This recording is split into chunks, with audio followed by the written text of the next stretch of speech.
agora, como eu falei para o pessoal da turma, vai ter um conteúdo diversificado, em que eu vou tentar mesclar tanto a parte teórica, né, histórica, crítica e filosófica, com a parte prática. Então a gente vai entremeiar.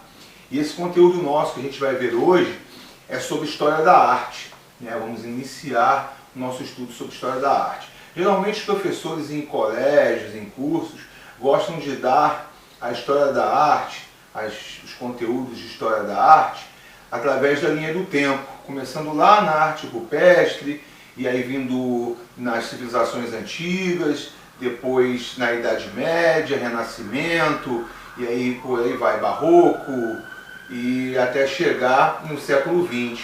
Mas muitas vezes, por causa do calendário, por causa de um monte de coisa, de um monte de motivos, nunca se chega na arte contemporânea e na arte pós-moderna. Então esse ensino, essa forma de ensinar já está ultrapassada. Então eu vou com a metodologia mais agora contemporânea de ensinar história da arte, na verdade de discutir, né, de trazer aqui conteúdos para a gente criar uma reflexão sobre história da arte, e eu gosto de fazer paralelos entre o passado e o presente, tá? Então hoje nosso conteúdo vai ser sobre arte rupestre e arte de rua, arte urbana, tá? Por que eu peguei esses dois conteúdos, esses dois tópicos, para poder fazer um paralelo? Porque a gente foge completamente da arte como mercado, da arte como feita por pessoas que estudaram em escolas de arte, por artistas formados, por pessoas preparadas em ateliês, em estúdios, e a gente vai para uma manifestação que era do homem comum, tanto na arte rupestre quanto na arte contemporânea de rua, a arte urbana. Tá? Ela foge dos preceitos de ensino, de dogmas, de rituais que tinha antigamente, e também foge das técnicas, das regras da arte. É uma arte livre, é uma arte que manifesta o cotidiano do seu tempo. Então vamos lá.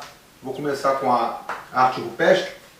A arte rupestre, ela é uma arte que começou na pré-história. Então ela é uma arte que vivencia o momento, o cotidiano do ser humano, né?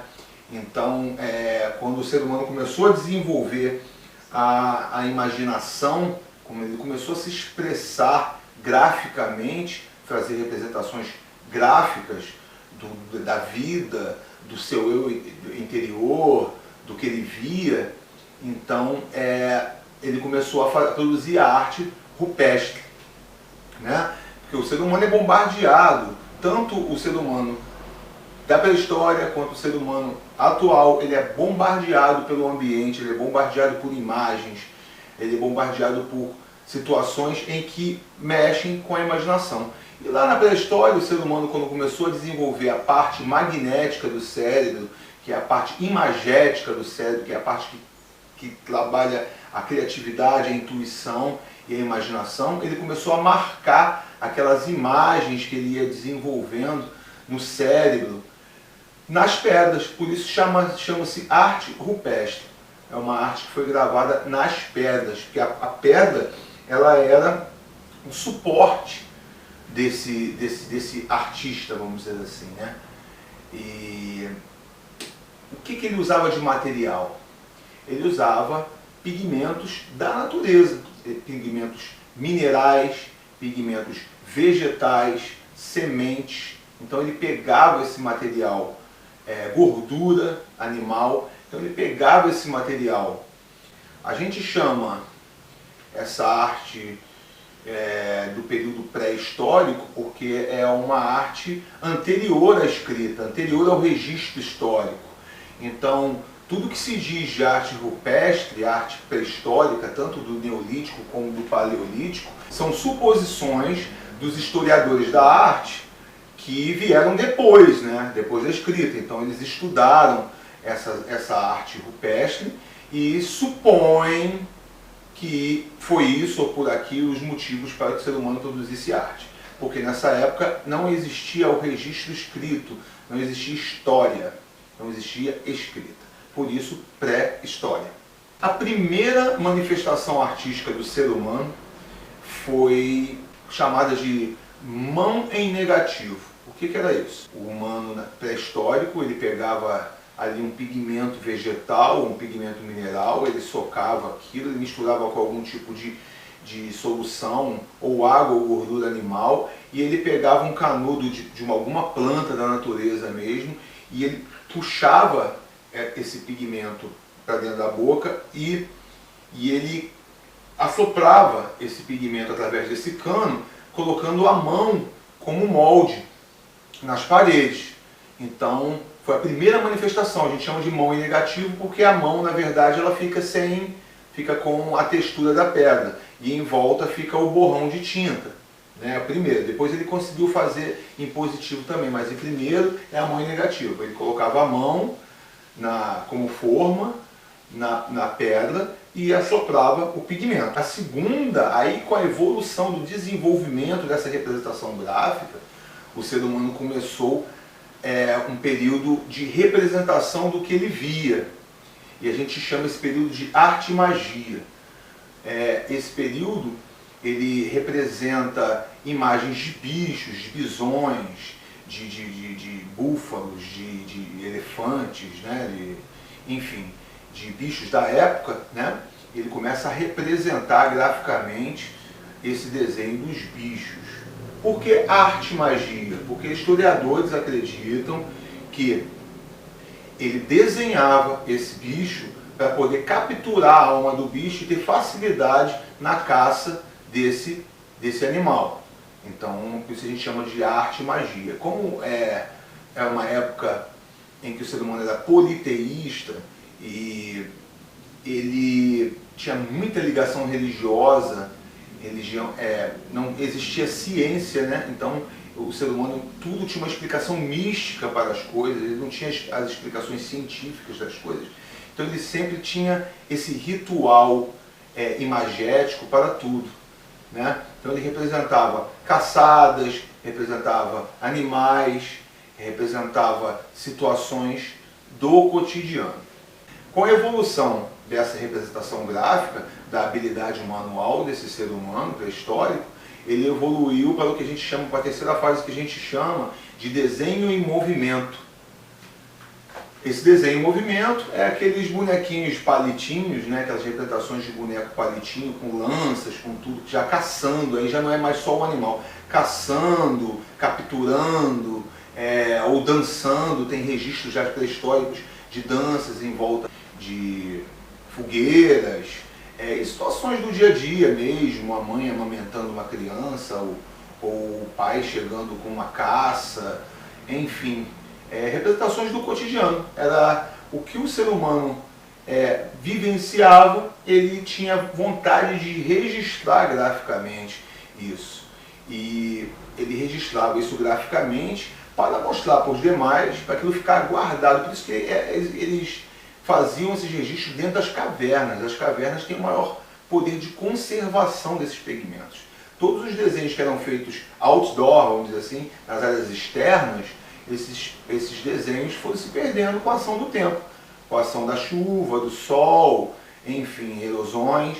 E dentro das cavernas, não. Lá ele tinha um ambiente propício para que aqueles pigmentos ficassem guardados, aquela imagem perdurasse e ele pudesse mostrar para outras gerações e contar histórias, narrativas de histórias. Eu cacei esse animal aqui, no dia que eu fiz isso. Então é uma forma dele narrar histórias para as novas gerações. Também pode salientar a arquitetura e a escultura, mas eu vou tentar me basear mais na parte de desenhos e pinturas, tá?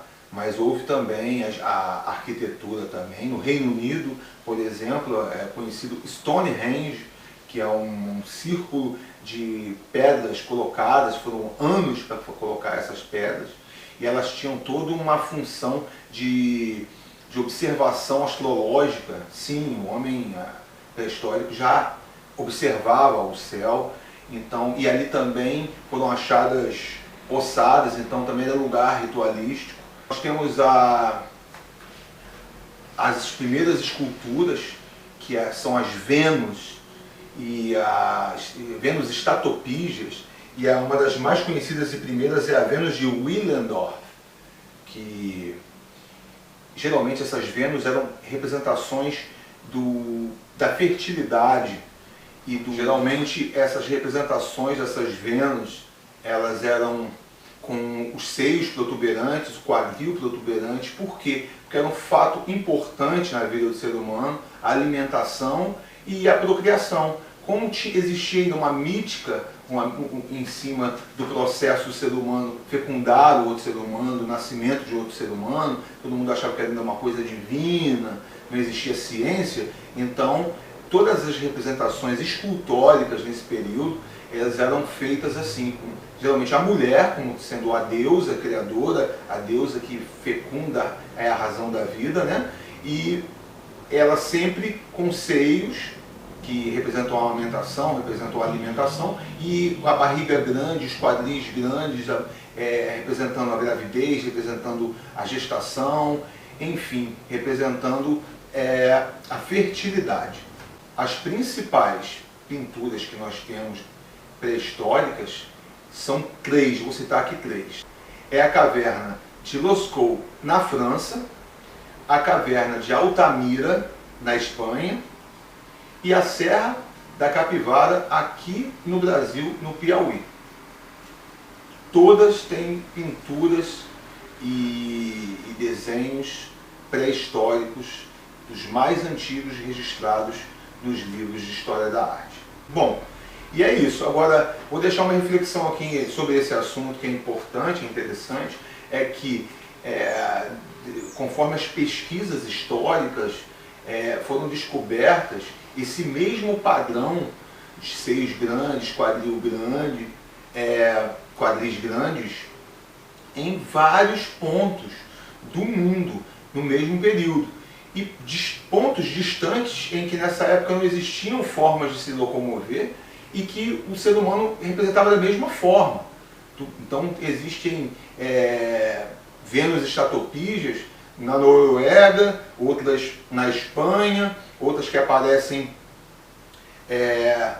na Ásia, que são locais impossíveis do ser humano poder se locomover na era pré-histórica. E, no entanto, as representações elas tinham o mesmo formato, a mesma estética. Então cabe aqui uma reflexão acerca da existência de um consciente coletivo.